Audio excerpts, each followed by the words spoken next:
Time now for sports on 104.7 The Cave.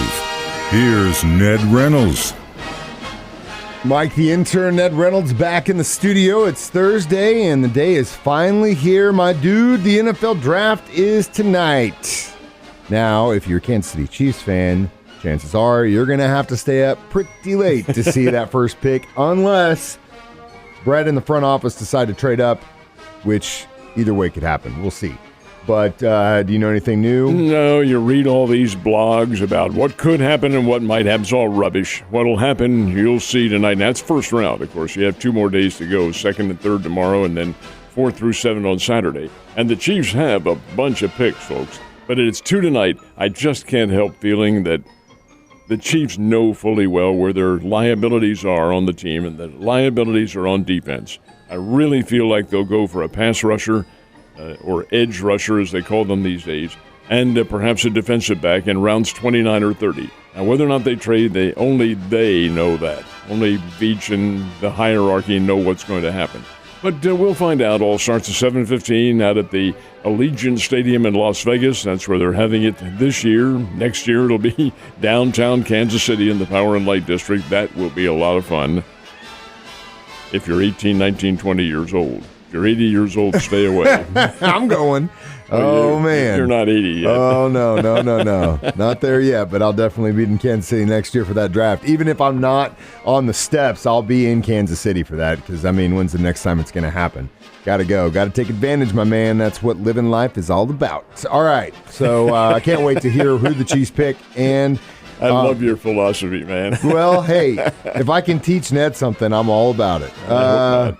On another note, it looks like our next-door neighbors are up to something in their sports efforts. What's going on with that? Don't take them lightly. This is in the state of Kansas, and either today or tomorrow or at the latest very early next week, a bill will go before the Kansas House and Senate to allow legalized gambling in Kansas. Okay, so what? A lot of states have legalized gambling. Missouri does not. That's the key right there. Kansas is going to vote it in, and I'm sure it'll happen. The key is this. Included in that bill is a tax, a 10% tax on every bet that is made. And the constituency in Kansas says, hey, that's okay, we'll pay it. Now, 10% on a bet, that's not really very much. But the design for that little fund that tax is to build up a fund to bring a professional team or teams to Kansas.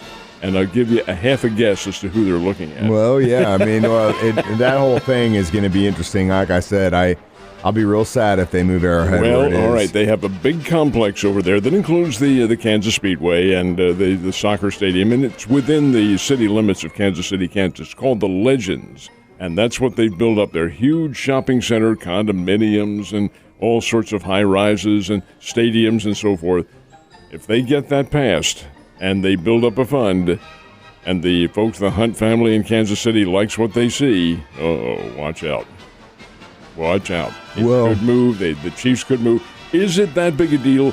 Yes, to Missourians it is because you have to cross the line, but as far as travel and so forth, no, it's immaterial. For us down here, it's not that big of a deal, except for those of us that love Arrowhead and treat it like holy ground, like I do. The other option is Royals move downtown, they blow up the area, build a big complex, like in the same vein that Legends has been done. They just keep it where it is now.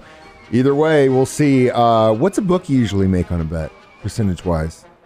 They called it a vigorish. Yeah. What's the vig? Well, there is no push in something like this. If you push, you lose. Yeah. So you either lose the bet or push. If you win, there's no, they make maybe a little fee that's not included. You don't even see that. It's the losers who pay. Yeah, okay, well, I just was trying to make a joke about Kansas getting a vig. Last but not least, we had another test for Missouri State baseball Bears. And jury. Mm-hmm. Did they both pass? One did and one didn't. Bears fell behind in their game to St. Louis University 5-2 and then turned on the bats. Dakota Gutowski had his 19th home run of the year. He's one of the nation's leaders. Bears won 13-5 over SLU. So Missouri State's on a bit of a winning streak right now. 5 straight games they've won. go to Indiana State this weekend, and Indiana State leads the Missouri Valley Conference. Big series coming up. Drury, which got off to a great start, as everybody knows, faltered just a little bit. Played Missouri Southern from Joplin yesterday over at U.S. Ballpark down in Ozark. Fell to Missouri Southern 8-6. Missouri Southern's pretty good. They haven't had the greatest year this year. They were thought to. They were thought to be a national contender, and still might be. But they have stumbled at key times this year, and it hasn't been the greatest. But they did beat Drury yesterday 8-6. Drury's record is now 29-13, and the Panthers have more league games in the Great Lakes Valley Conference coming up. Drury is still a very good baseball team. Yeah, and having that opening season, that's going to help them on down the line as long as they can just somewhat remain intact. So St. Louis Cardinals just finished up a series against arguably one of the best teams in baseball right now. Didn't do too good the first one. They had to get a win yesterday. Did they pull it off? Got the win, but the question is the Cardinals had a 10-5 lead going into the eighth inning. Now, keep in mind, this is an interesting stat. Mike, it's still the month of April. We're still in the opening part of the season. Yeah. And the New York Mets have had 19 batters hit by pitchers. 19 already in the month of April. Well, they're getting damn tired of it. So one of the players got hit yesterday. Now, the argument is that the balls are different this year. They're a little more slippery. I don't buy that at all. New York's a pretty good team, and nobody likes them. So here is a batter getting hit. All right, what do you do in baseball when your batter gets hit and you think he's being thrown at or the other batters are being targeted? Well, you retaliate. So here's Nolan Arenado batting for the Cardinals in the eighth inning. They're already up 10-5, and he gets brushed back with a high fastball. Doesn't like it. Tells the pitcher, he points to him and said, okay, you had your retaliation. Well, the pitcher said something back. All right, that's all they need in baseball. And it was a typical baseball fight. No punches thrown, a lot of pushing and shoving and wrestling and all that sort of thing. But it was a nice little brawl for about 7 or 8 minutes. And they got it broken up. Arenado got thrown out of the game, but they already had 10-5. What do you want? So the Cardinals do get the win. The ball club is playing well. They have the Arizona Diamondbacks coming in this weekend, actually beginning tonight.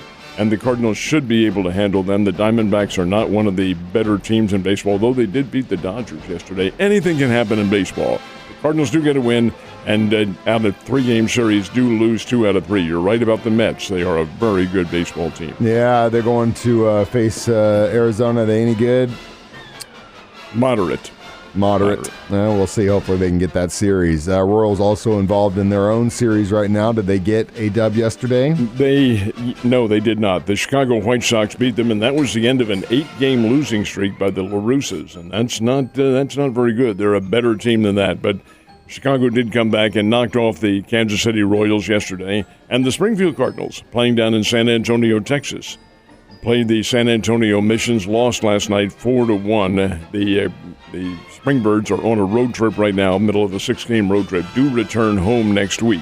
And they'll be playing Northwest Arkansas again, the Naturals, the Kansas City Royals AA farm team, starting on Tuesday night. But over and above that, still more games to go in this series tonight, tomorrow night, Saturday night, and then Sunday, and then back home for the Springbirds. And they come back and stay back for a little bit. Last but not least, NBA playoffs. Who got the wins last night? We had 2 end-of-series matches. And in those end-of-series matches, the Milwaukee Bucks and the Golden State Warriors are moving on. Bucks beat the Chicago Bulls, win that series 4-1.